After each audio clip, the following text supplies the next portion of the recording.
নমস্কার বন্ধুরা, পুষ্পশ্রী নার্সারি কোলাঘাট। আমি কমল। আজকে পেয়ারা গাছের ব্যাপার নিয়ে বলি। যখন পেয়ারা গাছ রোপণ করছি, তা আমরা খুব সাধারণভাবে গাছ রোপণ করছি এবং আমরা অনেকেই ভিন্ন ভিন্ন জাতের গাছ রোপণ করছি, সেটা প্রশ্ন নয়। যদি কলমের কোনো গাছ হয়, তাহলে কলমের নিচ থেকে ফুটে যাওয়া গাছটি ভেঙে দেবেন। মানে এই যে কলম রয়েছে, কলমের নিচ থেকে গাছ যেন না বেরোয়, এইটুকু ব্যাপার। যখন আপনি গাছ রোপণ করেছিলেন, তো প্লেন মাটিতেই করেছিলেন এবং অনেকেই খালিভাবে গাছ রোপণ করেছেন, মাটির সঙ্গে কোনো কিছুই না মেখে মাটিতে প্লেনভাবে গাছটি রোপণ করেছেন। পরবর্তী অবস্থাতে কিন্তু মাটিতে একটু বালি মাখবেন। যারা টবে রোপণ করেছেন তাদের ক্ষেত্রেও ঠিক, যে পরবর্তী অবস্থায় কিন্তু মাটির মধ্যে একটু বালি অবশ্যই মাখবেন। যদি প্রথমত না দিয়েও থাকেন, তাহলে জানবেন পরিমাণে অনেক বেশি ফল হবে। এই যে খালি অংশটি দেখছেন, এটি খালি থাকার জন্য নয়। আপনাকে জেনে নিতে হবে এই প্রতি গাঁট থেকে দুটি একটি করে আবার নতুন শাখা বেরোবে, ভালো পেয়ারা বেরোবে।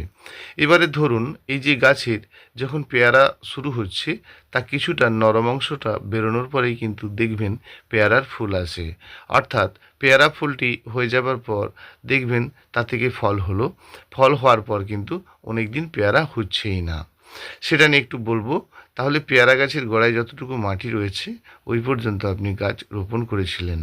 তো গাছ রোপণ করার পর পেয়ারা আপনার হচ্ছে, পেয়ারার মধ্যে একটি কুঠে ভাব বা পেয়ারার মধ্যে একটি পোকা আসছে। এটা আপনাকে জানতে হবে যে এগুলো কোথা থেকে আসছে। যখন পেয়ারা গাছে পেয়ারা হয়, পেয়ারাটি খেয়ে নেওয়ার পর ওই ডালটির ডগাটি কিন্তু একটু করে কাটবেন। তো কেটে দেওয়ার পরে ওই গাছের ডালটিকে কিন্তু আপনি ব্যান্ড করে বাঁকিয়ে দেবেন, মানে একদম ধনুকের মতো রিং করে বাঁকিয়ে দেবেন। বাঁকিয়ে ওই গাছের ডালটিতেই বেঁধে দেবেন। তাহলে দেখবেন প্রতিটি গাঁট দিয়ে নতুন নতুন শাখা বেরোবে এবং তা থেকে আবার নতুন পেয়ারা বেরোবে। এবং গাছের গোড়ায় অবশ্যই মাঝে মধ্যে একটু দানা ওষুধ দেবেন, তবে পেয়ারা থাকা অবস্থাতে কিন্তু নয়।